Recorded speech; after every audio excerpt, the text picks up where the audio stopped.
Students, welcome to your chemistry classroom. प्यारे बच्चों, आज हम बात करने वाले हैं अलग अलग टाइप की एंथैल्पीज के बारे में।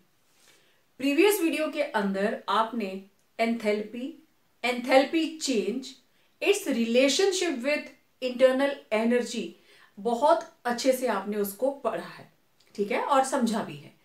तो आज के वीडियो में कौन कौन सी टाइप की एंथैल्पीज होती हैं और उसको यूज करके हम किस तरीके से किसी भी रिएक्शन की डेल्टा एच निकालते हैं उसके बारे में पता करेंगे, ठीक है। तो सबसे पहले एंथैल्पी ऑफ रिएक्शन, उसके बाद ये जो साइड में मैंने लिखी है उसकी वेरियस टाइप्स ऑफ जो टाइप्स हैं एंथैल्पी की रिएक्शन की, वो अलग अलग हम इसको डिस्कस करेंगे। Enthalpy of a reaction, okay, ये मैंने लिखा कार्बन प्लस ऑक्सीजन और ये बन गया CO2। It's a chemical reaction, okay.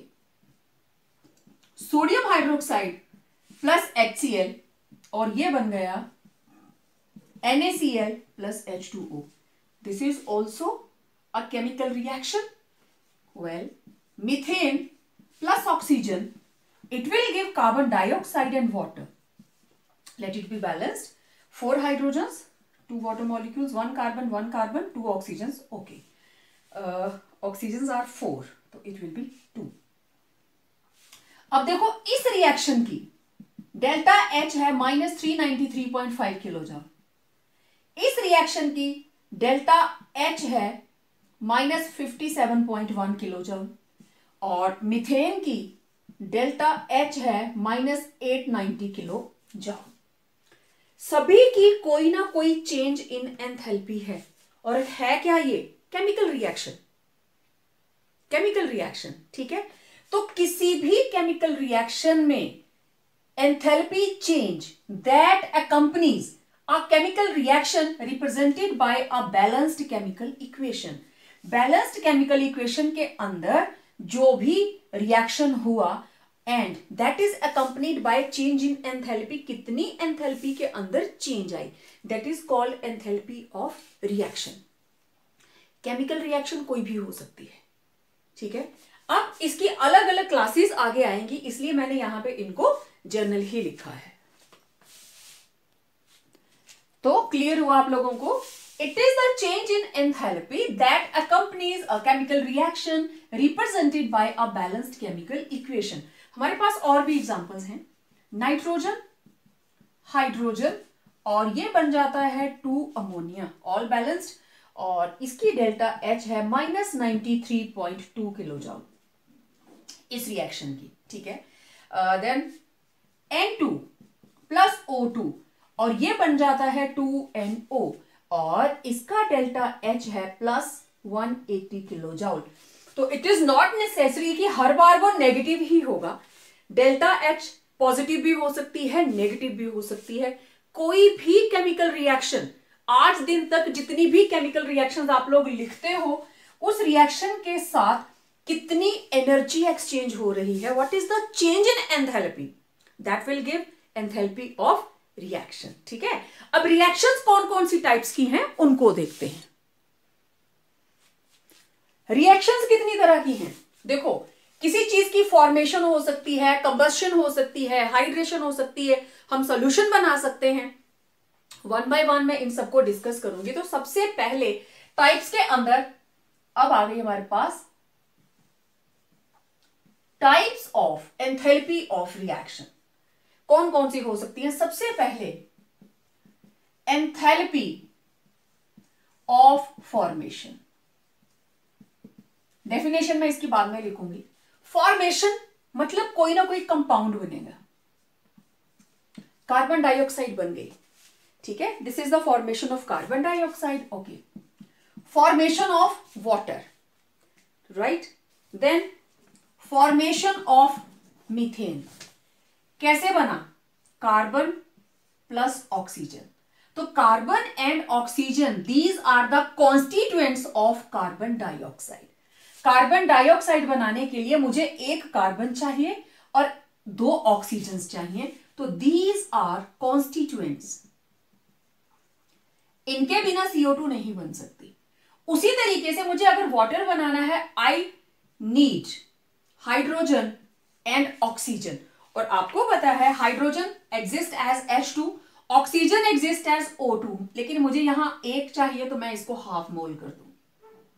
तो ये भी क्या है? कॉन्स्टिट्यूएंट्स। मीथेन बनानी है, okay. Carbon plus hydrogen, hydrogen ऐसे एग्जिस्ट करती है 2H2, बन गया मीथेन। तो यहां पे कार्बन डाइऑक्साइड अपने कॉन्स्टिट्यूएंट से मिलके कितना बनाया हमने? 1 मोल।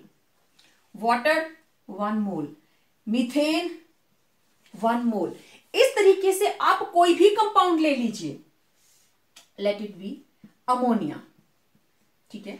अमोनिया बनाने के लिए नाइट्रोजन प्लस हाइड्रोजन, लेकिन इसको बैलेंस करने के लिए मुझे यहां 2 लगाना ही पड़ेगा और ये बन गया 3, ठीक है। आगे मैं इनकी डेल्टा H की वैल्यूज लिखती हूं। जिस वक्त बनता है carbon dioxide, delta H is -393.5 kilo joule. This is kilo joule per मोल, 1 मोल की वैल्यू है। तो आपके पास जितनी भी फॉर्मेशन की वैल्यूज आएंगी all are in kilo joule per mole.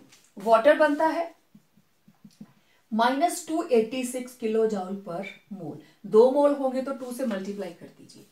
Methane, methane बनता है तो मीथेन बनने पर कितनी एनर्जी बाहर जाती है? दैट इज -74 किलो जाउल पर। अमोनिया, कितने अमोनिया के बने? 2 मोल्स। तो 2 मोल्स की डेल्टा H, इस पूरी रिएक्शन की डेल्टा H है -93.2 पूरी रिएक्शन की, लेकिन ये 2 मोल है ना, तो अगर मुझे इसको पर मोल में कन्वर्ट करना है, equal to 93.2 divided by 2 equal to 46, 2 2 4 6 46 12 2 6 12, it will be 46.6 kilo joule per mole. अब ये आ गई किलो जाउल पर मोल की वैल्यू। जब भी आप अमोनिया की फॉर्मेशन लिखेंगे यहां पे 2 मोल्स आएंगे, तो ये वैल्यू 2 मोल्स की है। यहां लिखा होगा सिर्फ किलो जाउल, नॉट पर मोल। ये 2 मोल्स की है, तो आप इसको 2 से डिवाइड कीजिए। Now it is kilo joule per mole, ठीक है। ओके, थोड़ा सा कॉम्प्लेक्स लेते हैं एक। मुझे बनाना है C2H5OH, और आप अच्छे से पहचानते हैं ये कौन सा मॉलिक्यूल है। Yes, this is ethanol. Ethanol बनाने के लिए इसके कॉन्स्टिट्यूएंट्स कौन कौन है? कार्बन, हाइड्रोजन एंड ऑक्सीजन, है ना। ऐसे लिखना पड़ेगा। कार्बन कितने लगे? 2। हाइड्रोजन कितनी है टोटल? 5 and 1 6, 3 लग गया। ऑक्सीजन कितनी है? 1 1/2, हो गया balance. Now it's a balanced chemical equation, और इसका delta H is -278.9 kilo joule again पर मोल, राइट। तो इस तरीके से ये सारी की सारी केमिकल रिएक्शंस के अंदर आप देख रहे हो there is enthalpy change, it has been shown along with the chemical equation. तो इसकी अब डेफिनेशन क्या बनी? It is the enthalpy that accompanies the formation of 1 mole of a compound from its constituent elements at a given temperature and pressure. This is very very important. जब आप simple बात कर रहे हो what is enthalpy of formation, तो temperature और pressure वो given conditions है, ठीक है। वो गिवन कंडीशंस हैं कि विंटर में आप कोल बना रहे हो, ठीक है। You are making coal from wood in during winter season, तो बाहर क्या टेम्परेचर की कंडीशंस कुछ और हैं। अगर आप समर में बना रहे हो तो टेम्परेचर की कंडीशंस कुछ और हैं। तो सिंपल एंथैल्पी ऑफ फॉर्मेशन के अंदर वेरिएशन आ सकती है, ठीक है। तो इसका अगला स्टेप क्या था? क्यों ना हम इन चीजों को बनाए अंडर स्टैंडर्ड कंडीशंस। तो yes, next is standard enthalpy of formation. What is standard enthalpy of formation? अच्छा, उससे पहले स्टैंडर्ड एंथैल्पी ऑफ फॉर्मेशन से पहले अब देखो ये डेल्टा H, इसके पैरों में ना आप लिखोगे F, तो ये डेल्टा H क्या है? It is for the formation, right. अब आई बारी स्टैंडर्ड। जब ये बन गया स्टैंडर्ड एंथैल्पी ऑफ फॉर्मेशन, अब यहां पे टेम्परेचर और प्रेशर की जो कंडीशंस हैं they will be changed. Now you have to mention the conditions of standard temperature and pressure from its constituent elements under standard conditions of temperature मतलब 298 Kelvin and pressure it should be 1 atmosphere, right? अब आप जब इनको mention करोगे standard conditions के अंदर तो यहां क्या आ जाएगा, H0। अब इन्हीं इक्वेशंस जो हमने सिंपल फॉर्मेशन के टाइम लिखी थी, मैंने उन्हीं की स्टैंडर्ड वैल्यूज लिख दी फ्रॉम द गिवन टेबल। ये हमारे पास स्टैंडर्डाइज्ड वैल्यूज हैं, आपकी बुक के अंदर एक टेबल के अंदर मेंशन है। तो they can very, not can, they very from enthalpy of formation. Enthalpy of formation मैंने आपको बताया गिवन टेम्परेचर एंड प्रेशर पे अलग वैल्यूज होंगी, लेकिन स्टैंडर्ड वैल्यू एक ही होगी। अब इसके साथ H के साथ नॉट लग जाएगा, right? Standard enthalpy of formation को हम रिप्रेजेंट करते हैं डेल्टा H0F इस तरीके से, ठीक है। अब सभी की वैल्यूज आपके सामने कि जब हम कार्बन डाइऑक्साइड का 1 मोल तैयार करते हैं under standard conditions of temperature and pressure, it is -393.5 kilojoule per mole, and water is -285.8, methane is -74.8 and ammonia is 46.1। क्योंकि ये 2 मोल की वैल्यू है तो 1 मोल आएगा 46.1। And formation of ethanol, it accompanies by the release of 277.69 kilojoule per mole। तो ये है standard enthalpy of formation. मेरे को पता है बहुत सिंपल से ये है, जितनी भी डेफिनेशंस हम लिखेंगे शुरू की डेफिनेशन बिल्कुल सेम। आपको ध्यान सिर्फ किस चीज का देना है, प्रोसेस कौन सा हो रहा है। फॉर्मेशन हो रही है तो कैसे होगा, जो भी कंपाउंड बनेगा, सब्सटेंस बनेगा अपने कॉन्स्टिट्यूएंट से। आप देखना ये सारी की सारी डेफिनेशन आपको टिप्स पे हो जाएंगी, ठीक है। अब मैं एक चीज आपको बताती हूँ यहाँ पे, ये मुझे केमिकल रिएक्शंस अभी चाहिए आप लोगों को दिखाने के लिए। देखो बच्चे, इन केमिकल इक्वेशंस के अंदर या इससे पहले जो हम सिंपल भी लिख रहे थे, ठीक है। अब अगर मैं ये मान के चलूं कि ये गिवन टेम्परेचर प्रेशर है, मुझे सिर्फ इस नॉट को हटाना है। These are the enthalpy of formations। Temperature और प्रेशर की कंडीशन क्या है, 298 and 1 atmosphere, okay. No this is the, अब मैं इसको फॉर्मेशन भी नहीं ले रही हूं, मैंने इसका सिंपल डेल्टा H लिख दिया, ठीक है। मैंने इसको टाइप में नहीं ले रही हूं। Now this is only enthalpy of reaction, understood. Now this reaction, these reactions are representing simply the enthalpy of reaction. आप यहां पे R लिखें ना लिखें, दैट हार्डली मैटर्स। लेकिन इन केमिकल रिएक्शंस में कॉमन क्या है, यहां पे केमिकल इक्वेशन के साथ क्या चीज मेंशन है, change in enthalpy. Thermo chemical equations मतलब thermo a balanced chemical equation, a balanced chemical equation which gives the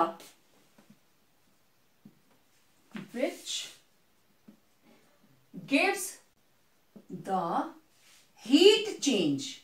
अब heat change कैसे हो सकती है, या तो वो इवॉल्व होगी, इवॉल्व का मतलब डेल्टा H नेगेटिव, राइट, और इवॉल्व और एब्जॉर्ब्ड। एब्जॉर्ब्ड मतलब delta H positive, right. Heat evolve और absorbed during the reaction is called thermochemical reaction। है ना, सिंपल, कुछ भी नहीं है। Thermochemical means chemical reaction along with exchange of heat, positive है कि नेगेटिव है। जब ये सारी चीजें रिप्रेजेंट हो रही है, these are called thermochemical reactions, ठीक है। अब मैं केमिकल रिएक्शंस को ये नहीं करूंगी कि एक रिएक्शन में अलग दूसरे में अलग, आपको एक दो को याद रखना है। कार्बन याद रख लीजिए, वाटर याद रख लीजिए, मीथेन याद रख लीजिए। जब भी आप कोई डेफिनेशन लिखते हो कम से कम एक एग्जाम्पल जरूर लिखनी है। डेफिनेशन को जब आप लिख रहे हो, do right at least 1 example, right. Okay, अब देखो स्टैंडर्ड एंथैल्पी की एप्लीकेशन, हम इसको किस तरीके से यूज करेंगे। स्टैंडर्ड एंथैल्पी ऑफ अलग अलग कंपाउंड्स हमें पता है, तो उसको जानते हुए हम किसी भी रिएक्शन की डेल्टा एच निकाल सकते हैं, क्योंकि हर बार फॉर्मेशन थोड़ी ना होगी। हमारे पास जैसे ये है मीथेन प्लस ऑक्सीजन और ये बन गया कार्बन डाइऑक्साइड एंड वाटर। मुझे इस रिएक्शन का डेल्टा एच चाहिए। हम इस डेल्टा एच को कैलकुलेट कर सकते हैं अगर मुझे इन सभी की स्टैंडर्ड एंथैल्पी ऑफ फॉर्मेशन पता हो।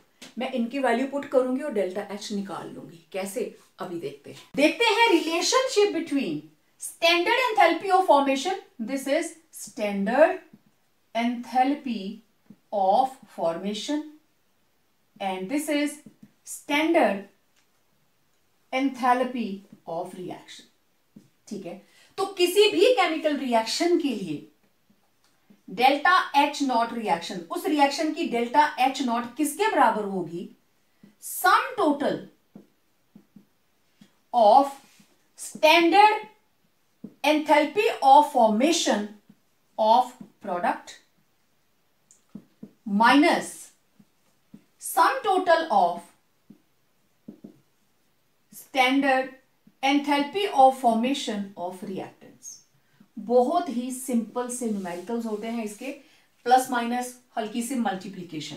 तो आप इसको लिख सकते हो, मैंने बोला रिएक्शन के लिए आप आर लिखें चाहे ना लिखें, दैट हार्डली मैटर्स। अब मैं नहीं लिख रही हूं, इट मेक्स नो डिफरेंस, क्योंकि जो भी रिएक्शन होगी उसका डेल्टा एच मतलब डेल्टा एच आर। तो it will be, sum total को हम कैसे लिखते हैं, summation delta H naught F किसका, products, minus summation of delta H naught F किसका, रिएक्टेंट्स। ठीक है, calculate enthalpy of the reaction. Reaction है carbon dioxide plus hydrogen, carbon monoxide and water. Delta H पता नहीं क्या है, लेकिन उसने आपको कार्बन डाइऑक्साइड, कार्बन मोनोऑक्साइड और वाटर की वैल्यूज दे दी, जो कि स्टैंडर्ड एंथैल्पी ऑफ फॉर्मेशन है। इसकी नहीं दी भाई। हमेशा याद रखना, जो भी हमारे पास एलिमेंट्री स्टेट में होगा, एलिमेंट्री स्टेट मतलब ऑक्सीजन नेचर में कैसे एग्जिस्ट करती है, O2, hydrogen H2, nitrogen N2, fluorine F2, इन सभी की वैल्यू क्या होगी, 0, क्योंकि ये नेचर में एग्जिस्ट ही ऐसे करते हैं। Iron, magnesium, carbon elementary state में होंगे तो इट विल बी 0। ये वैल्यू कभी भी गिवन नहीं होगी आप लोगों को, एलिमेंट्री स्टेट में वैल्यूज 0। तो इस चीज का ध्यान रखना, आप इसी में कंफ्यूजन में रहें कि इसकी तो वैल्यू ही नहीं दी। ओके, अब देखो पहले इक्वेशन लिख लीजिए, CO2, H2, carbon monoxide and water. मुझे इसकी वैल्यू चाहिए। ठीक है, अब मैं यहां लिखने लगी standard enthalpy of formations. Carbon dioxide की कितनी है, -393.5। ये वैल्यू मैं एक ही जगह लिख दूंगी किलो जॉल पर मोल। ठीक है, हाइड्रोजन की 0, कार्बन मोनोऑक्साइड की कितनी है -113.3 और वाटर की कितनी है -241.8। बाय चांस ये सारे के सारे बैलेंस्ड हैं, अदरवाइज अगर यहां 2 होता तो ये 1 मोल की वैल्यू होती है, इसको 2 से मल्टीप्लाई करते। आगे हम देखेंगे इसके कोई इस तरह का न्यूमेरिकल आता है तो मैं ये जगह खाली कर लेती हूं। ठीक है, फॉर्मूला अब आपको पता है। Okay, now according to the formula, ये आपके पास आ गया। अब डेल्टा एच किसके बराबर है भाई, सम total of delta H formation product minus sum total of delta H naught F of reactants. Simple. Okay, चलिए ऊपर आ जाते हैं इधर।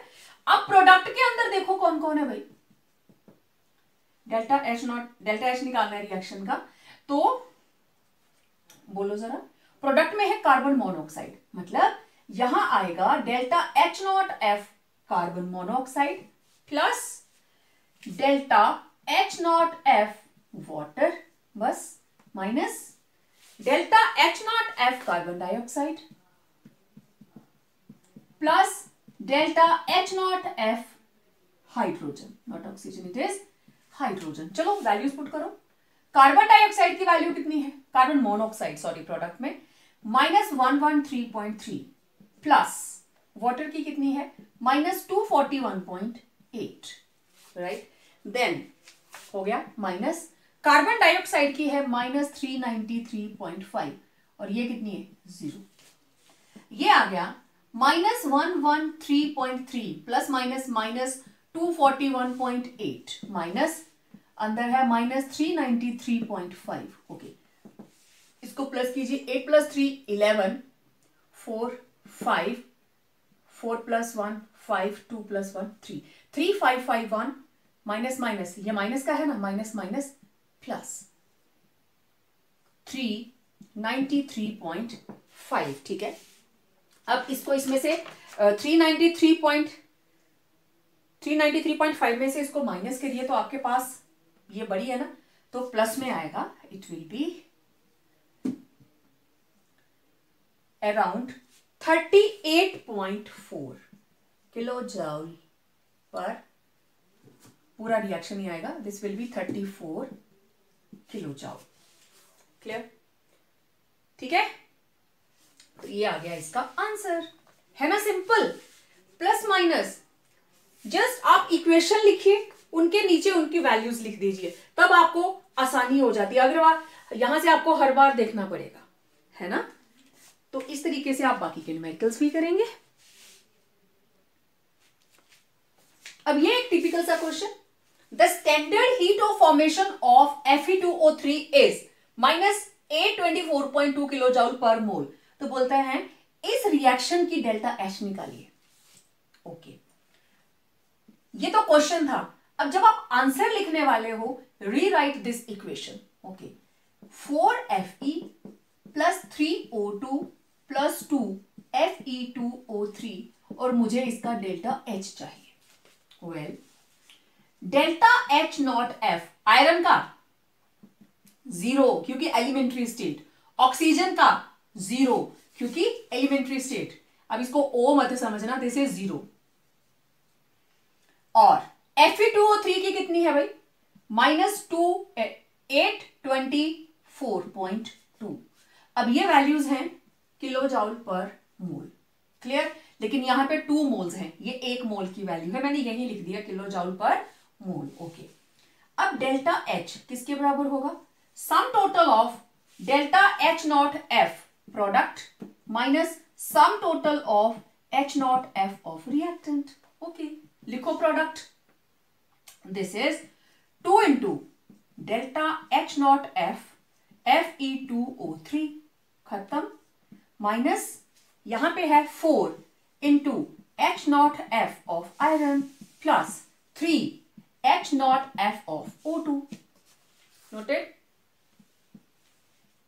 ठीक है। रखो इनकी value, it is 2 × -824.2 minus 4 × 0 plus 3 × 0, ये पूरे का पूरा फैक्टर 0 हो गया।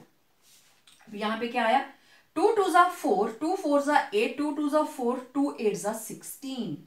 ये लीजिए, दिस इज द आंसर। बहुत सिंपल, देखो आंसर तो इधर से दिखाई दे रहा है, this is enthalpy of formation. एक की दी है 1 मोल की, तो 2 मोल्स की कितनी होगी, लेकिन आप फॉर्मूला लगा के कीजिए। समझ आ गई बात, मैं इसलिए इसको किया सो दैट आपको क्लियर हो जाए कि जब 0 है तो 0 का मतलब क्या है, तरीका वही रहेगा। Done. Now one more question, calculate heat change for the reaction. Reaction आपके सामने लिखी है, 4 अमोनिया + 3 O2, इससे बन रही है नाइट्रोजन एंड 6 वाटर मॉलिक्यूल्स। मुझे इसका डेल्टा H निकालना है, लेकिन हमें standard enthalpy of formation which is kilo joule per मोल, 1 मोल की वैल्यू गिवन है अमोनिया की और वाटर की। तो अमोनिया की है -46 और वाटर की है -286 किलो जूल पर मोल, मैंने इधर लिख लिया। Oxygen 0, nitrogen 0। Okay, now again delta H किसके बराबर होगा, it will be sum total of delta H naught F product minus delta H naught F reactant. Okay, product में कौन कौन है भाई? Nitrogen and water.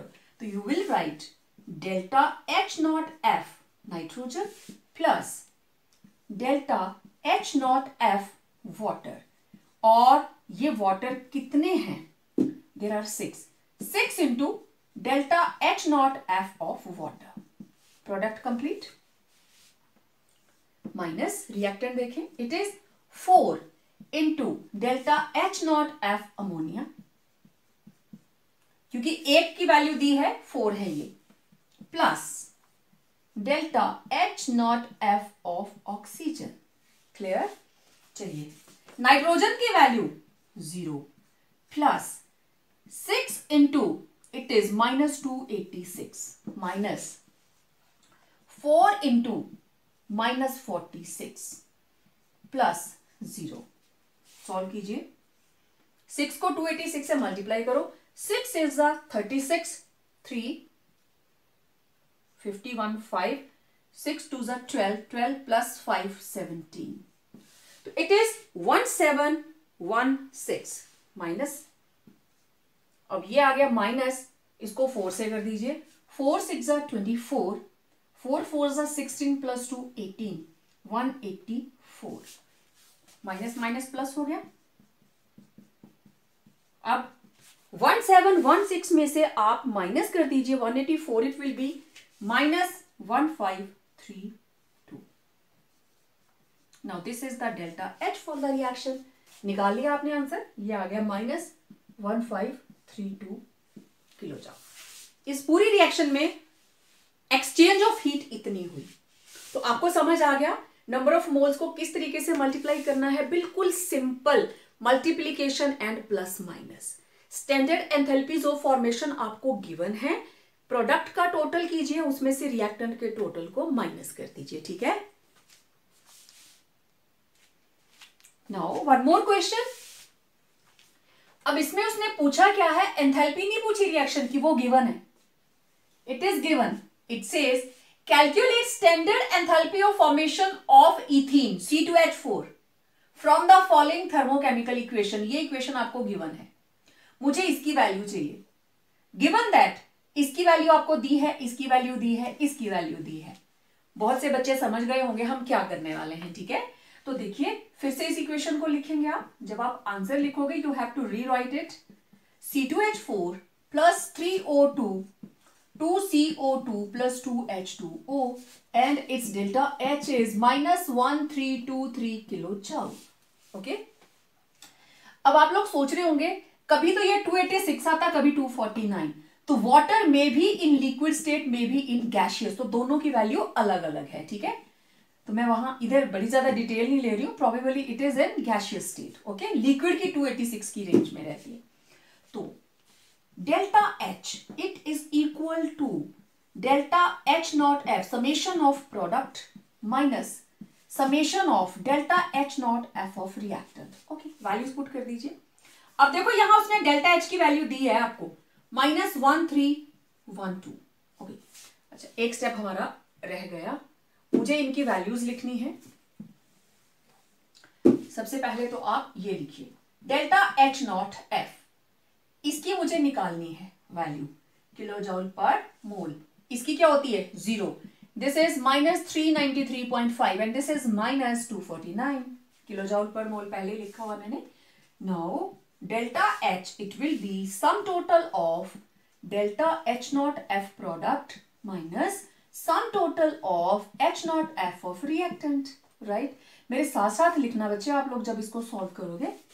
अब देखो प्रोडक्ट में कौन कौन है? Carbon dioxide and water. Okay, it is 2 moles of delta H naught F CO2, क्योंकि 1 मोल की वैल्यू है, plus 2 into delta H naught F H2O.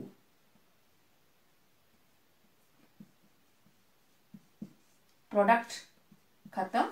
अब रिएक्टेंट्स पे आ जाइए. Delta H naught F C2H4 plus delta H naught F 3 into H naught F of oxygen. ठीक है, करो value put. This is -1323 -1323, it is 2 into -393.5 plus 2 into -249 minus delta H naught F C2H4 plus 3 into 0, right, -1323। इसको multiply कीजिए, carbon dioxide की value को करेंगे, it is -787, ठीक है, और plus minus minus 2 9 18, it will B -498। ठीक है, मैंने इसको ओपन कर दिया, माइनस, अब ये तो 0 हो गया, इसको मैं डायरेक्ट लिख देती हूं H नॉट F C2H4। ठीक है, दोनों को ऐड करेंगे, दिस इज -1323, निशान किसका आएगा, माइनस का ही आएगा, तो इन दोनों को ऐड कीजिए, इट विल गिव 8 + 7 15 18, ठीक है, तो it will B -1285, right, minus minus minus, आगे क्या है, minus delta H naught F C2H4, minus क्या ना, इसको इधर ले आओ, उसको उधर ले चलो, तो delta H naught F C2H4 it will be equal to -1285, अब ये माइनस का था ना, उधर आके क्या हो गया, प्लस 1323, और इसको सॉल्व करके आएगा हमारे पास, लेट मी चेक, स्क्रीन पे विजिबल है, मैं इसको इधर लिख देती हूं, delta H naught F C2H4 it will be equal to plus 38 kilo joule per mole, क्योंकि 1 मोल की वैल्यू आई ना ये, तो it will be plus 38 kilo joule per mole. तो ऐसा कोई भी न्यूमेरिकल आपको आ सकता है जहां पे किसी कॉन्स्टिट्यूएंट की फॉर्मेशन पूछ ली गई हो और आपको डेल्टा H गिवन हो। तो ये अलग अलग न्यूमेरिकल्स थे जो मुझे लगा कि मुझे आप लोगों के साथ साथ सॉल्व करने चाहिए, तो डू प्रैक्टिस, राइट, इसको अच्छे से अंडरस्टैंड करना। और अब हम बात करेंगे हमारे नेक्स्ट डेफिनेशन। इससे पहले मैं एंथैल्पी ऑफ कंबस्शन की बात करूं, मैं एक बहुत इंपॉर्टेंट बात आपको बताना चाहती हूं। जब हम बात कर रहे हैं स्टैंडर्ड एंथैल्पी ऑफ फॉर्मेशन की, फॉर्मेशन मतलब कार्बन प्लस ऑक्सीजन से फॉर्मेशन हुई कार्बन डाइऑक्साइड की, मतलब बॉन्ड्स बने, वाटर की फॉर्मेशन बॉन्ड्स बने, तो बॉन्ड बनने पर एनर्जी हमेशा बाहर जाती है। ठीक है, तो याद रखना, जितनी भी ज्यादा एनर्जी बाहर जाएगी, मतलब डेल्टा H नॉट F जितना नेगेटिव होगा, जितना ज्यादा नेगेटिव होगा, वो कंपाउंड उतना ही ज्यादा स्टेबल होगा। क्लियर? जितनी ज्यादा वैल्यू होगी उसकी नेगेटिव, मींस वो वैल्यू बाहर जाएगी, मॉलिक्यूल उतना ही ज्यादा स्टेबल होगा। ठीक है, और अगर किसी को बनाने के लिए आपको एनर्जी लगानी पड़ रही है, तो that system is not so stable. ठीक है, तो मतलब ये हुआ कि अगर डेल्टा H नॉट F है नेगेटिव तो कंपाउंड विल बी स्टेबल, और अगर ये आता है positive it will B unstable. इस चीज का ध्यान रखना, ये इस तरीके से आपस में रिलेटेड है। ठीक है, जिसकी जितनी कम वैल्यू नेगेटिव में, जिसकी जितनी कम वैल्यू, मतलब एक मॉलिक्यूल है उसमें से बाहर जा रही है -74 और एक में जा रही है -890, तो 890 वाला जो है दैट इज मोर स्टेबल। समझ आई बात? तो नेगेटिव साइन का मतलब एनर्जी बाहर जा रही है। इन दोनों को कंपेयर करेंगे तो this is lower value, this is higher value, तो जिसकी वैल्यू लोअर उसकी स्टेबिलिटी कम, लोअर मतलब लेस स्टेबल। तो इस तरीके से standard enthalpy of formation stability से रिलेटेड रहती है। ठीक है, जितनी एनर्जी बाहर जाएगी मॉलिक्यूल उतना ही ज्यादा स्टेबल। अब बात करते हैं एंथैल्पी ऑफ कंबस्शन के बारे में। कंबस्शन, कंबस्शन का मतलब जलना, बर्निंग, राइट। इसके लिए हमेशा ऑक्सीजन चाहिए, पहली कंडीशन। Combustion is always carried out in the presence of oxygen and excess of oxygen. ठीक है, तो जिस वक्त कोई भी given substance, now this is carbon, this is ethene, this is methane, benzene. जब इनकी कंबस्शन होती है इन एक्सेस ऑफ एयर, तो जितनी एंथैल्पी चेंज आएगी that is called enthalpy of combustion. Simple. अब टाइप ऑफ रिएक्शन क्या हो गई? कंबस्शन। लेकिन एक चीज देखना, कार्बन की हो रही है कंबस्शन, लेकिन कार्बन डाइऑक्साइड की क्या हो रही है? फॉर्मेशन। सेम वैल्यू थी ना, मैंने इसीलिए बोला था ये इंटररिलेटेड है। एक ही रिएक्शन आप कितनी जगहों पे यूज कर सकते हो। आप इसको रिप्रेजेंट कर सकते हो enthalpy of reaction, enthalpy of formation, now again it is enthalpy of combustion. So it is the change, enthalpy change that accompanies, this is enthalpy change that accompanies the combustion of 1 mole of substance in excess of air.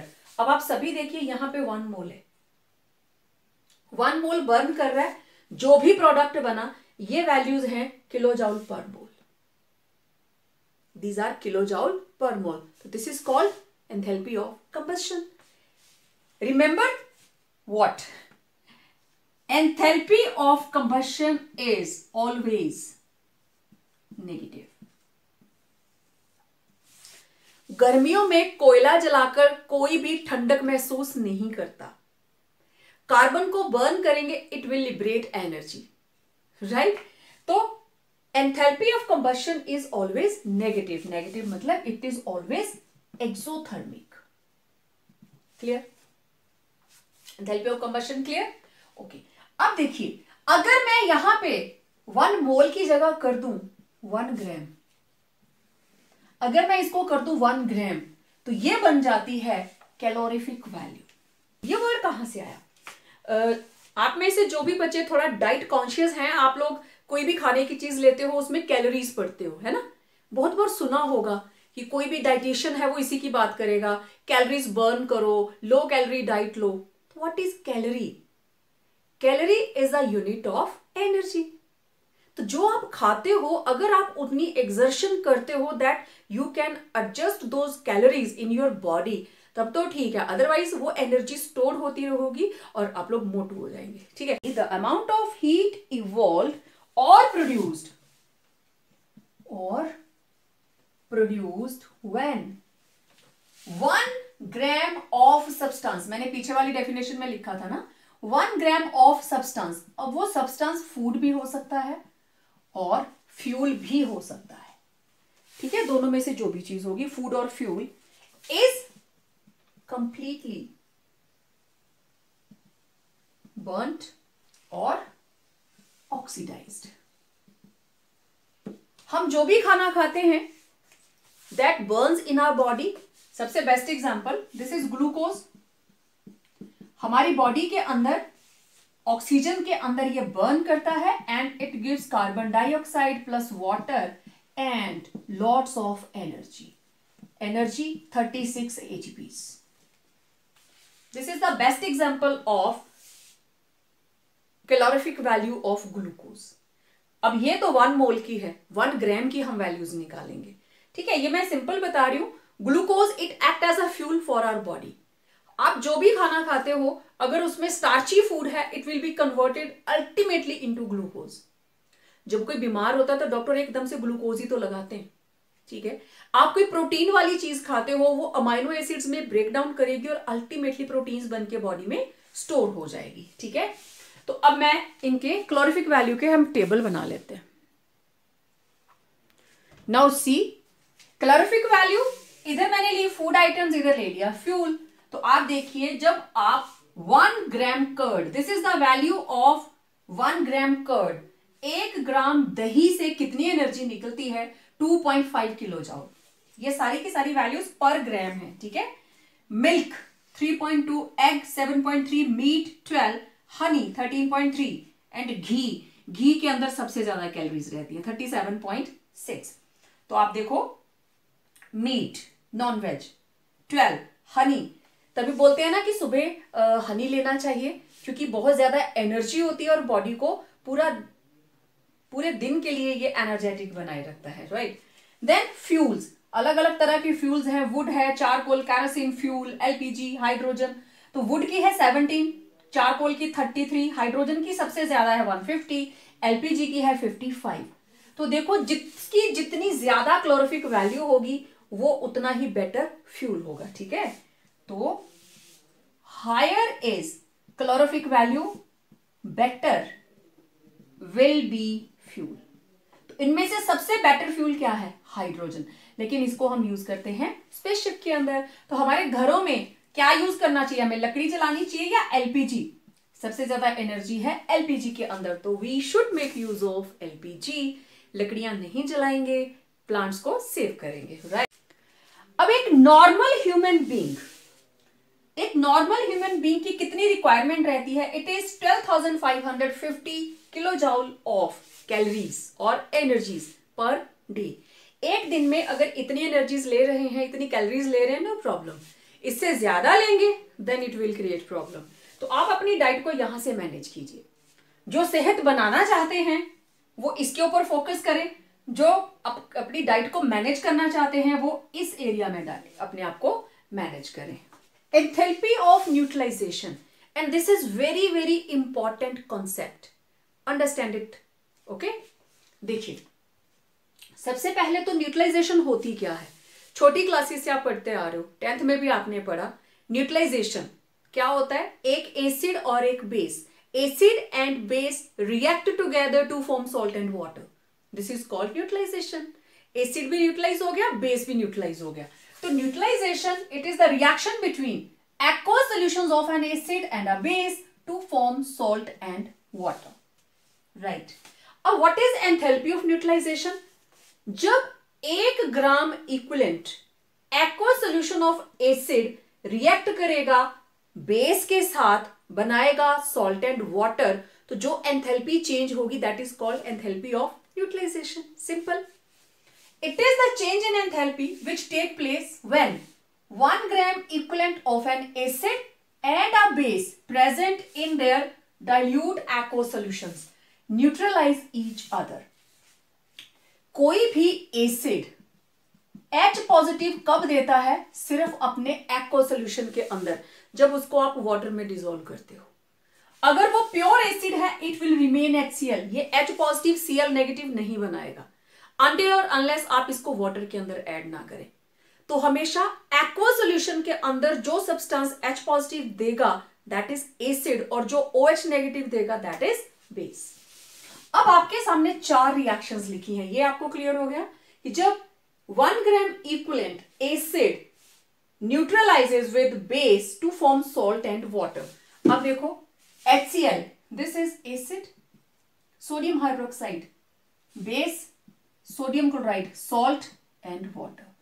सभी में same reaction, acid base acid base acid base, ये सारे salt हैं और ये सारे के सारे वाटर्स हैं, ठीक है। मैं इसको हटा रही हूं, I need this place, okay.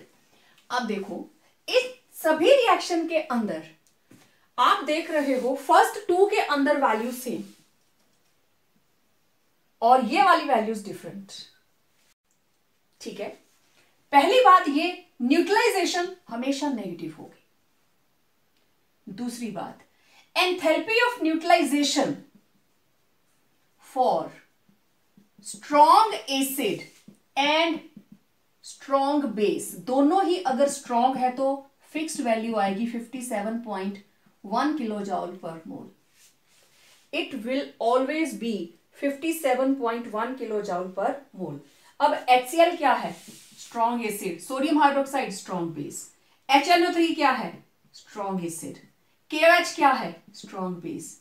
तो आप देख लीजिए दोनों की वैल्यूज क्या हैं? सेम। लेकिन HCl it's a strong acid, what? Ammonium hydroxide is a weak base,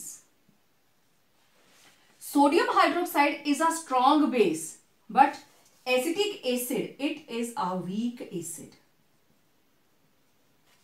question ये आता है that enthalpy of neutralization is fixed, is always minus 57.1. Why? One question. Second question, why enthalpy of neutralization of strong acid and weak base or vice versa are less than 57.1 kilojoule? ठीक है। अब देखो question पहले question की बात करती हूं मैं। Enthalpy of neutralization for strong acid and strong base is always fixed, that is -57.1 kilojoule per मोल। ऐसा क्यों? मैं इसी एग्जाम्पल को फिर से लिख रही हूं, ठीक है। अब मैं स्ट्रॉन्ग वालों को हटा देती हूं।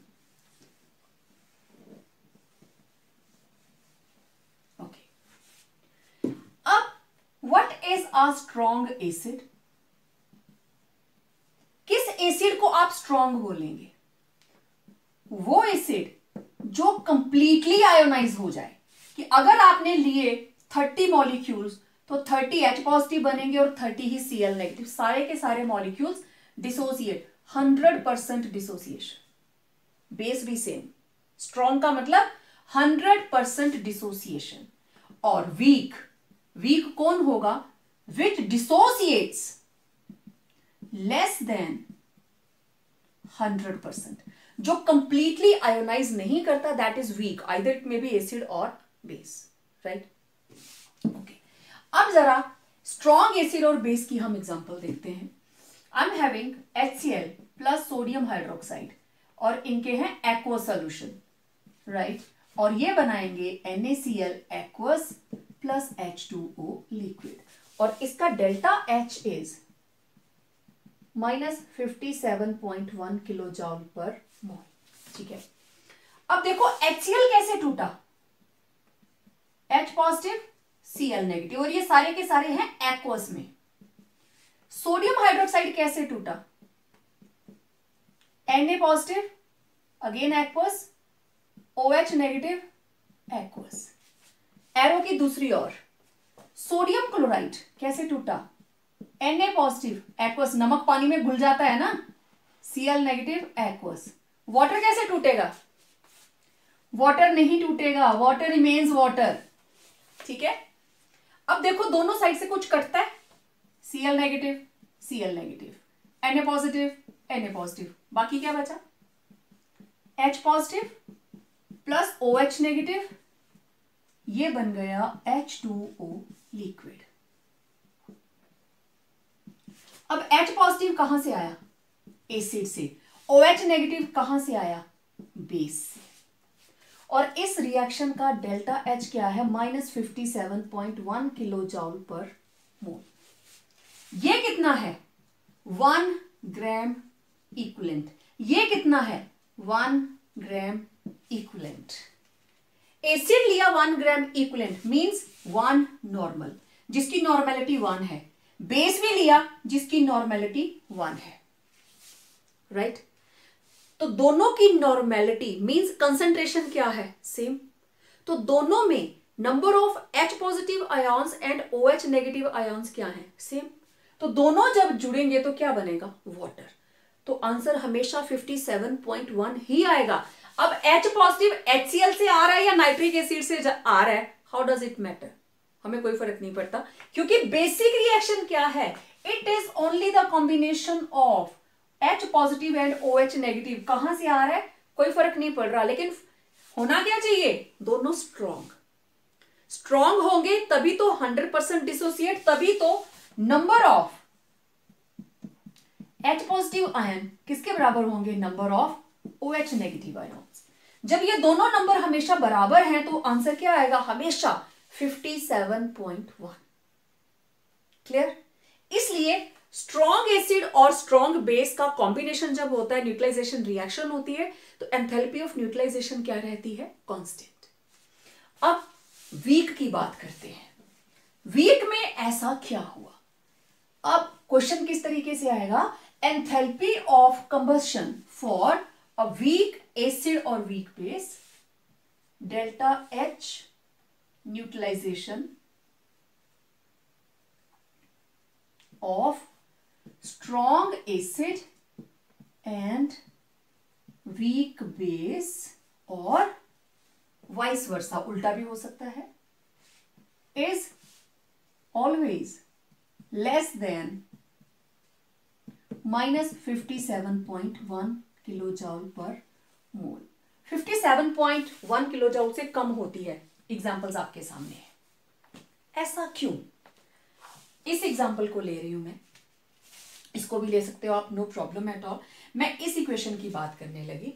अब इसके अंदर HCl प्लस NH4OH और ये बन गया NH4Cl प्लस H2O और delta H is -51.5 kilo joule per mole. अब देखो HCl क्या है? Strong, it will ionize 100% to give H positive and Cl negative, right. लेकिन ammonium hydroxide this is weak, इसकी जो आयोनाइजेशन है इट इज लेस देन 100%। मतलब ये हुआ ammonium hydroxide and OH negative. Okay, इधर चलो जो भी प्रोडक्ट बनेगा हमारे पास, अल्टीमेटली मुझे चाहिए वाटर, मुझे सिर्फ इसकी बात करनी है। अब यहां पे मान लो H पॉजिटिव, दोनों में हमने वन नॉर्मल सोल्यूशन की बात की, तो इसके अंदर भी मैंने शुरू में ले लिए लेट इट बी की 100 मॉलिक्यूल्स, इसके भी लिए 100 मॉलिक्यूल्स, लेकिन यहां से 100 H पॉजिटिव आए, लेकिन यहां से एटलीस्ट 70 OH नेगेटिव आए। वाटर कितने बनेंगे? 70 H2O।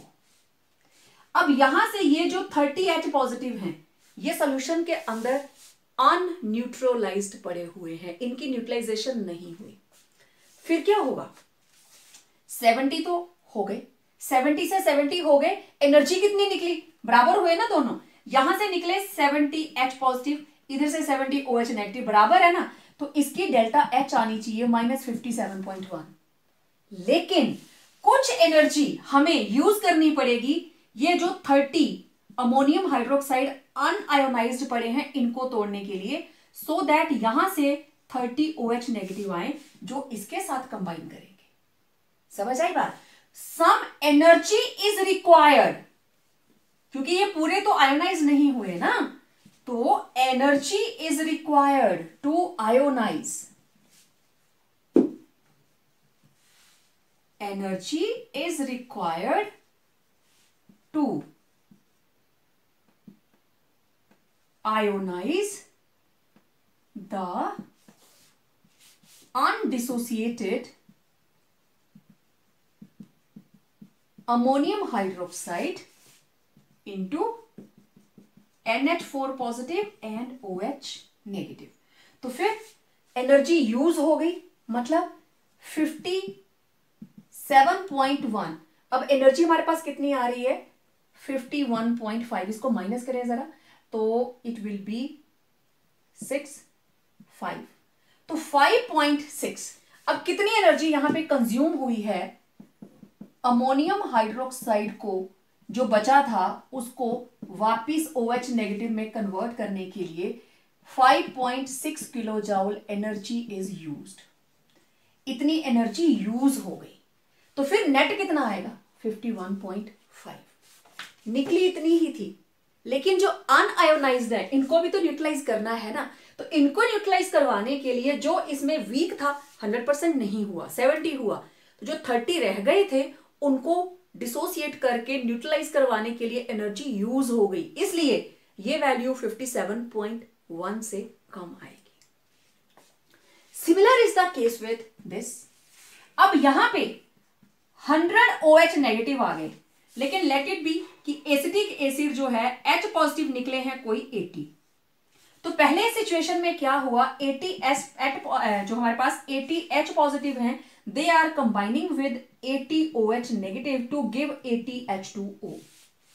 Now I am having 20 OH negative, मेरे पास 20 OH नेगेटिव हैं, बट इधर H पॉजिटिव नहीं है। क्यों?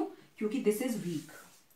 यहां मेरे पास 20 एसिटिक एसिड के मॉलिक्यूल्स पड़े हैं, वो अभी टूटे नहीं हैं, तो energy is required about 2.1 energy चाहिए इसको तोड़ने के लिए।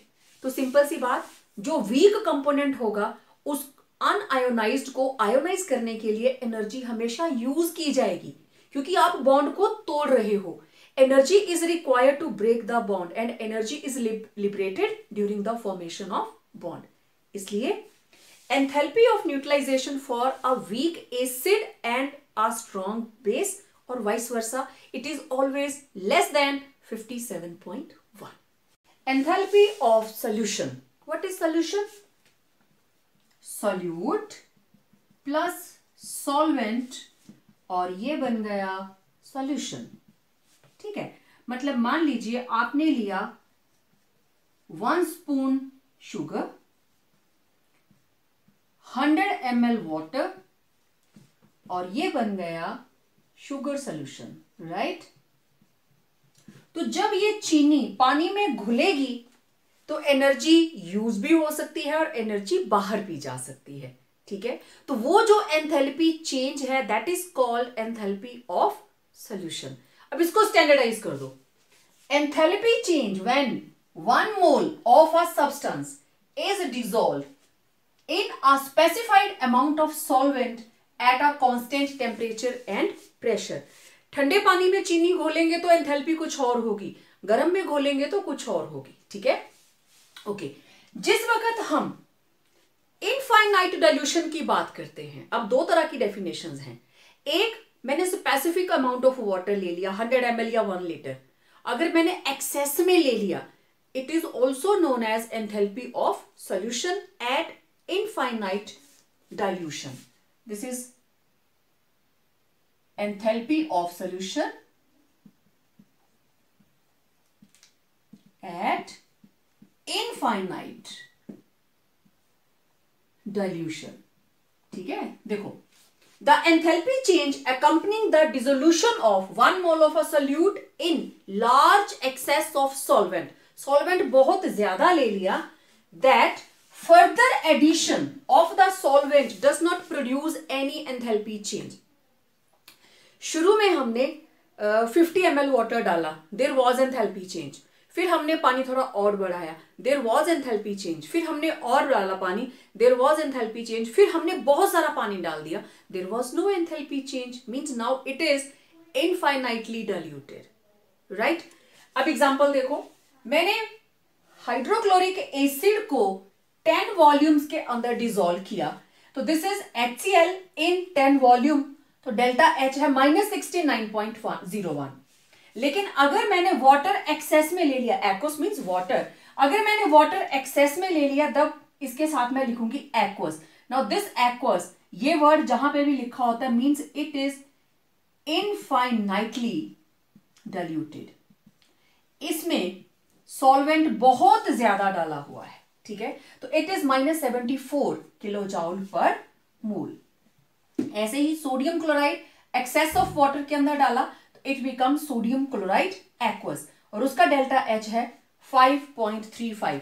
अब ये बाहर जाती है वैल्यू, डेल्टा H जो है वो एक्सो है, और जब हम नमक को पानी में घोलते हैं it is positive, it is endothermic. तो this is very simple enthalpy of solution.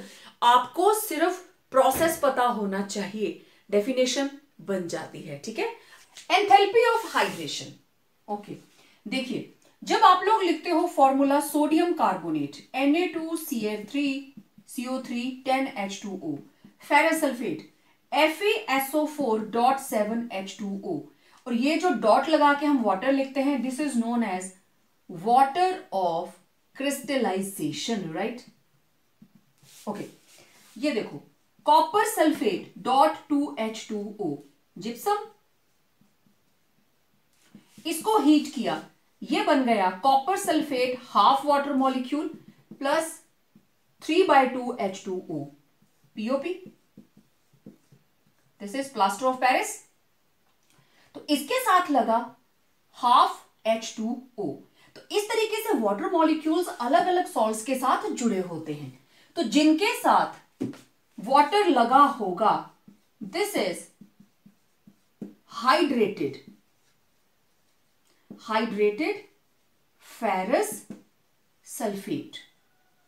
मैंने इसको हीट किया, इसमें से वाटर मॉलिक्यूल्स निकल गए, पानी निकल गया, नाउ इट इज एनहाइड्रस, ठीक है। लेकिन अगर मैं इसमें वापस वाटर ऐड कर दूं, it will again form hydrated.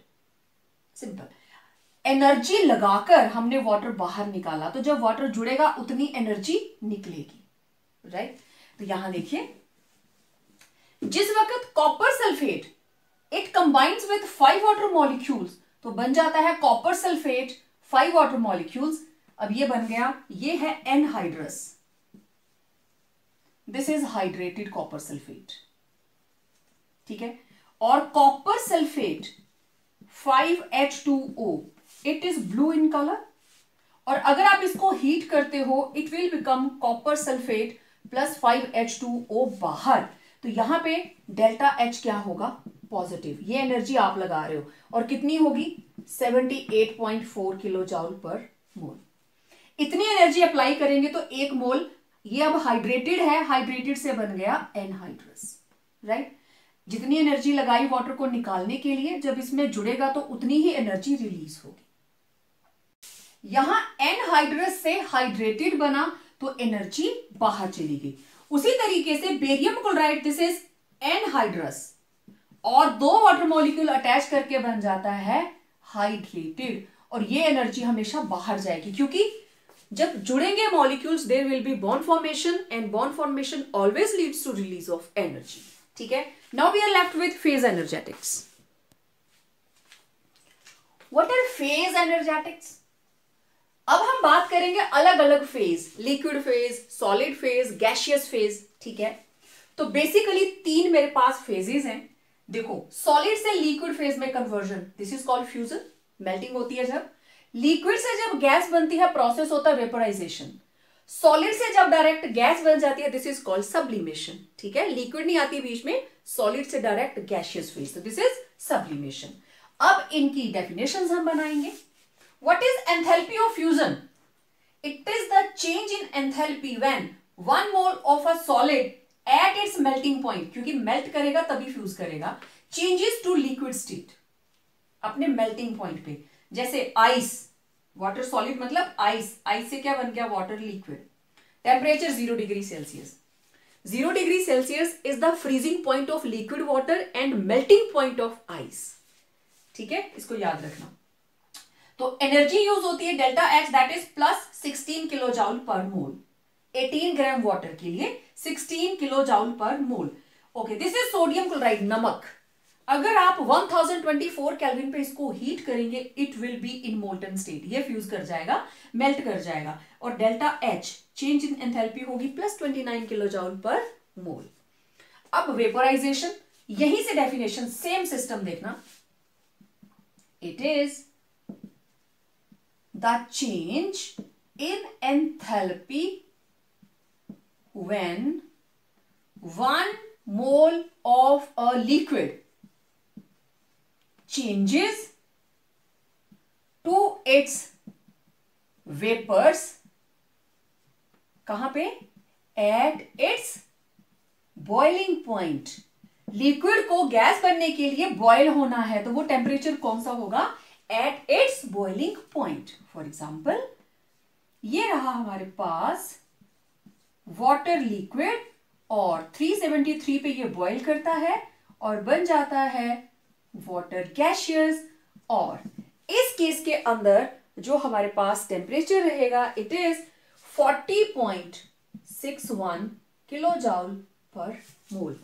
Liquid water से गैसियस। उसी तरीके से C6H6 liquid, this is benzene, इसको अगर हम हीट करते हैं 353 केल्विन टेम्परेचर पे, it will become C6H6 gaseous, और इस इक्वेशन का जो डेल्टा H है, it is plus 30.5 kilo joule per mole. ये एंडोथर्मिक ही होंगी, क्योंकि हमें सप्लाई करनी पड़ेगी।